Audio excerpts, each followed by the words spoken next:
Breaking news. Breaking news. Bevy Kumbo today, Monday. Bevy Kumbo today, Monday, May the 18th. Casualties should be expected following a very brief battle under 20 minutes between the Bui Warriors and Bia's military this morning at Kumbo main market extension known as Timbe. Bia's military confiscated almost all tall buildings in Tambe where they have been staying in shift to control the area as their plan was to build another military base there but have not succeeded due to constant visits from the Bui warriors since they work in shifts and knowing fully well that today's ghost and they started breaking into homes to loot as they will have nothing to eat today. The warriors were alerted and they took to ambush awaiting the shift change. When the two trucks arrived, they received serious retaliations that one truck immediately retaliated to the barrack. We are yet to know the outcome since all were indoors and still have a couple with ghost town. But we'll update you immediately when we get any information. The few who spoke to us are grateful to the warriors for stopping this military from looting the little they have. Bravo to the warriors as we continue to assist them through financial and moral support. The day ahead are pregnant to all traitors in Amblas and the Republic to Cameroon soldiers in southern Cameroon. There is a news in the morning today in Bui, Kombo, Ambazonia. The governor of Littoral Region Cameroon says some people in the region wear face masks only when they see law enforcement officer. Samuel Jodine Ivan Zimbo, while distributing face masks from the president today, said henceforth people who call without face masks in public will be punished accordingly. Cameroon National Commission on Human Rights and Freedom President Dr. Chamuta Tivan Banda has passed on. The report says the 4-year-old died today in the national capital following a protracted illness. May his soul rest in peace.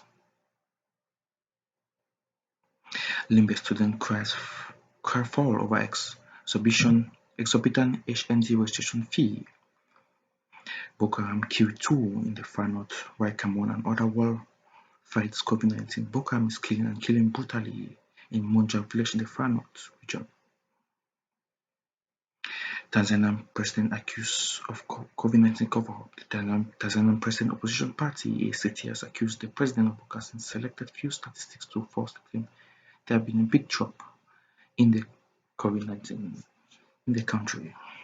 The World Football Governing Body FIFA has set new dates for under-16 and under-18 Women's World Cup.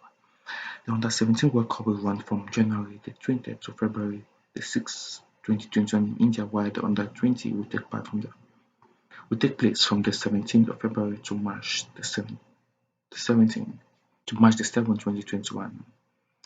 Volunteers of Survey Cameroon Survivor Initiative are this afternoon distributing health kits to the population in Yaoundé.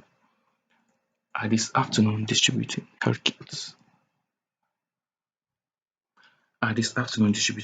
to the population in Yaoundé. 6 SCIS volunteers were arrested last week for carrying similar exercise.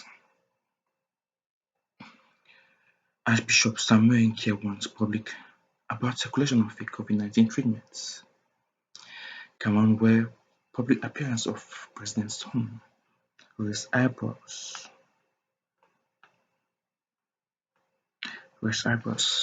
Council workers in the Wari division have started the process of repressive measures on people who do not wear face masks in the public. Close to 20 neighborhoods in Douala have gone without drinking water since yesterday. Close to 20 neighborhoods in Douala have gone without drinking water since yesterday.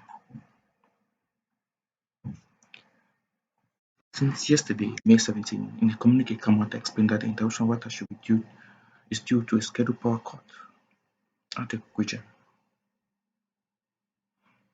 Song Paul, a teacher, has been shot dead by unknown gunmen in Bamenda now was shooting shot in front of his kids. Yesterday, May 17, sources close to the family pointing accusing fingers to the separatist fighters. Ambabos killed our family friend, he said. Author of the popular work Practice Makes Perfect song was also edited at the University of Bamenda Printing Press. May his soul rest in peace. And we highly condemn such form of atrocities. Reading through the accusations of Ms. Latanga Amanda against Alian Foka, one sees no professional critics, but a document full of hate and jealousy. Nigerian impound British plane for floating ban. Nigeria has imported a British aircraft that is alleged to have floated a ban aimed at curbing the spread of the COVID-19. Aviation Minister Hadi said the plane operated by Flightjet was allowed to fly humanitarian aid but had contravened a ban on almost all passengers' flights. Describing fighter action as "clamorous," he said the crew was being questioned and maximum penalty could follow. The company has no comments on the seizure. Nigerian ban on passenger flights except for returning nationals is due to run until June the 4th. Until June the 4th.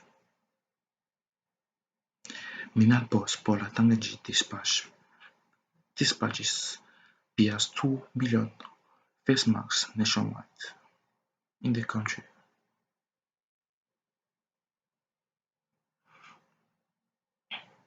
In a response to the story of Dawa Precious recently published about an 11 years old boy in Begui who now cracks stones to make a living,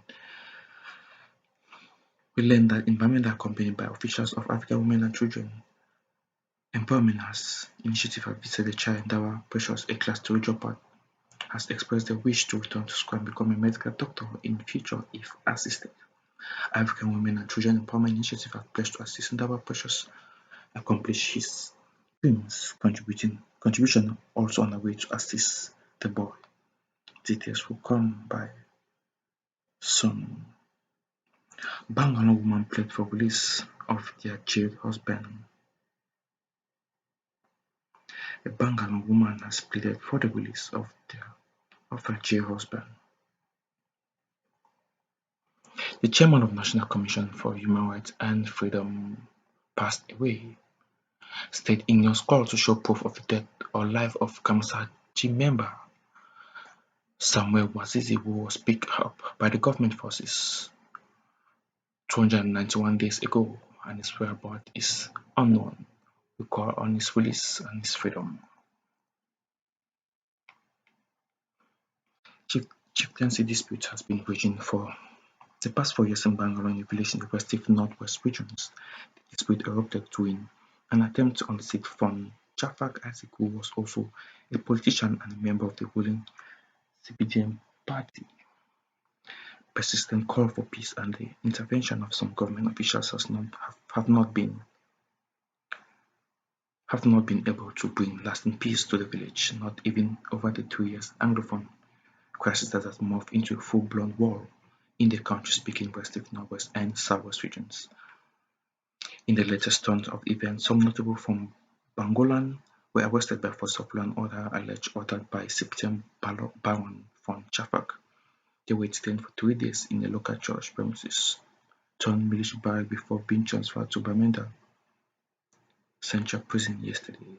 Women in the village on Sunday launched an appeal for the release of a notable who they say are husbands and brothers. They broke our door, searched the house and took my husband out naked. One of the ladies lamented. They have been coming to take food from me, but I don't even know if they give the food to my husband. What he has done, that the gendarmes have taken him away. She cried. We call for his release.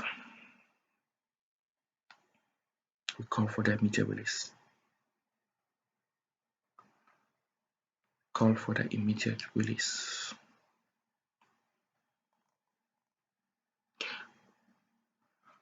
Family members of a suspected COVID-19 patient are reported to have exhumed the corpse of their beloved for future burial rites in Bangalore. The exhumed were arrested and detained at the facility in Bonaberi yesterday as they were caught in action.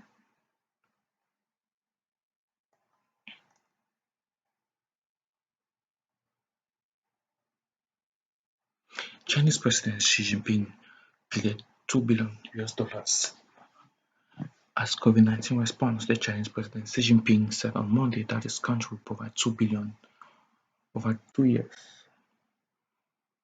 to help other countries respond to the COVID-19 impact. In response to the COVID-19 impact, the leader of the world's second largest economy where COVID-19 emerged last year was speaking via video conference at the opening ceremony of the Q World Health Organization meeting.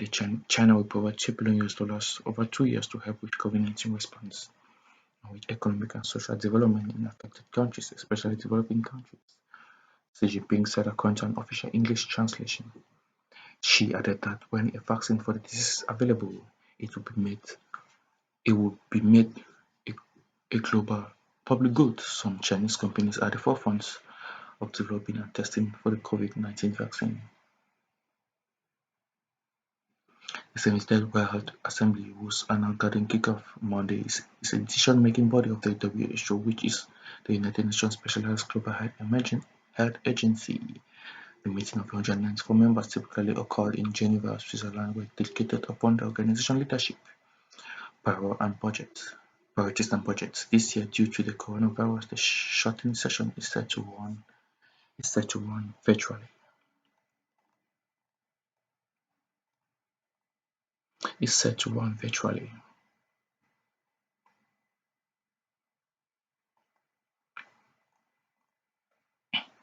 Here is news on Ambazonia World Truth News today.